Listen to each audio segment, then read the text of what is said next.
As South Korea has been intensifying efforts to keep a lid on the local coronavirus outbreak, here's what family life's like in this country under the shadow of COVID-19. And unlike my previous reports speaking more generally about the outbreak, I'm welcoming you into my home today. It's been several weeks now since local schools shut down, including my son's elementary school and younger daughter's daycare, and my wife and I have been balancing running the house, which has been much harder than usual with homeschooling and the kids' constant energy, all while working in and out of the house. There's been a lot of compromise and some guilt sometimes about that, but I've found it good to let the kids play and explore their creativity too during this time.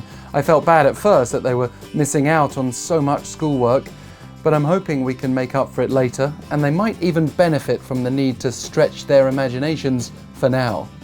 What's the most difficult thing about coronavirus? Keep on staying home. It's a little bit boring for me. Do you miss your friends? Yes? And is it scary? Yeah, because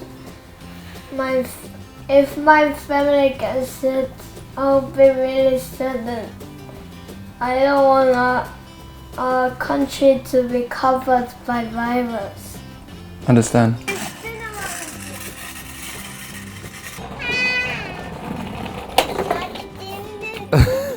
So one thing that the kids have done, which I think is fantastic, is they've created their fortress out here, which is obviously a tent on our balcony, but it gives them a feeling of a defense, I think, against everything else that's going on during this outbreak.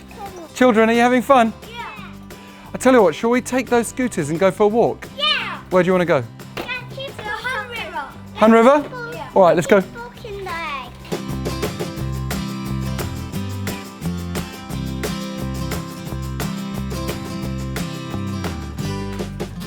Okay, so we're just driving down to the river. We could have walked, but I wanted to show you a little bit of my neighborhood. It's relatively quiet, but there are also quite a few people walking around, and there are pharmacies around here where on allocated days I can pick up my masks for myself and for family members.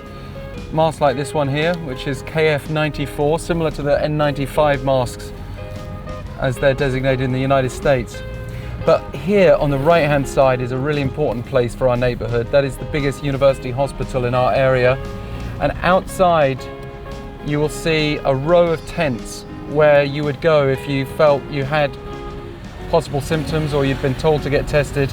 And there's no queue there, which is great, because a few days ago when I passed here there was a long queue of people to get in there.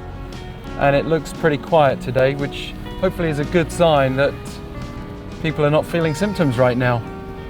And there's a pharmacy right there where on a designated day I could pick up my mask if I wanted to. But otherwise it's quite a serene atmosphere, and I think there is, obviously a lot of people may be at work right now as well, but there is a feeling of most people wearing masks and most people settling into a kind of routine during this unusual time. As the rise in infections has slowed down in Korea and as the weather has warmed up, I've definitely noticed more people out and about, including restaurants getting busier and more offices reopening, and that's no doubt why the government's continually emphasising its containment measures and renewing advice for us all to be cautious of any unnecessary gatherings. But while avoiding the usual places that we would normally be going to, like kids' cafes and the cinema, I do think it's really good for the children to get outside sometimes and get down to the river to play, at least based on the situation here in Korea for now. So a few other people have had the same idea to come down to the river, but there's still quite a lot of space and we can keep up those social distancing and hygiene guidelines. And in fact, I wanted to ask you, Viggo, what do we have to do to keep ourselves safe? Wear a mask, and when you're coughing, cover your mouth, and Well, washing our hands. Shall we do that now? yeah, washing our hands. All right, we have to use sanitizer for now, but here's an example. In fact, this is a spray kind, so it's really handy. We just rub it together for a few more seconds than we feel like, and hopefully can actually get out the house and feel slightly less claustrophobic, but do it in a slightly more responsible way than just heading out to the playgrounds that are a bit busier normally in Seoul. I think the hardest thing for many of us across the world is not knowing how long this will go on for. I'm missing my gym, for example, even though there is some workout equipment by the river. It's obviously not the same, and it's important still not to get complacent. A second wave of mass infections could force much tougher restrictions than what's currently mostly voluntary here. When I pick up groceries, I am pleased to say it's still easy enough here, or go out to get our weekly mask rations at the pharmacy. I do see some signs of normality, but also constant reminders that life has changed for now and that the danger hasn't passed yet. And I find myself trying to think of new things to keep us entertained at home for now. So thank you very much for stopping by our home during these trying times. I want to also say thank you very much to all the medical staff out there for their tireless efforts. That's throughout the world.